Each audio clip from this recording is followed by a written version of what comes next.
মালয়েশিয়ায় অভিযানে ব্যাপক ধরপাকড়। বিস্তারিততে যাওয়ার পূর্বে আপনারা যারা এই চ্যানেলে নতুন, চ্যানেলটি সাবস্ক্রাইব করে কমেন্টের মাধ্যমে আপনার মতামত শেয়ার করুন। বৈধ কাগজপত্র না থাকায় ৪৬ জনকে অভিবাসীকে আটক করেছে মালয়েশিয়া ইমিগ্রেশন বিভাগ। আটকদের মধ্যে ৪ জন বাংলাদেশিও আছে বলে জানা গেছে। মঙ্গলবার ১১ জন দেশটির নেগরি সেম্মেলনের কুয়ালাপিলাতে অভিযান চালিয়ে ওই অভিবাসীদেরকে আটক করা হয়েছে।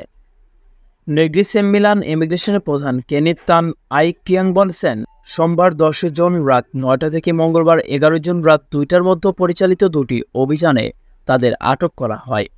মালয়েশিয়ায় বসবাসরত ভিসাহীন অভিবাসীরা এখন ৫০০ রিঙ্গিত জরিমানা দিয়ে নিজ দেশে ফিরে যাওয়ার সুযোগ পাচ্ছেন। কিন্তু অবৈধ অভিবাসীরা স্বেচ্ছায় এই কর্মসূচিতে সাড়া না দেওয়ায় চলছে ধরপাকড়।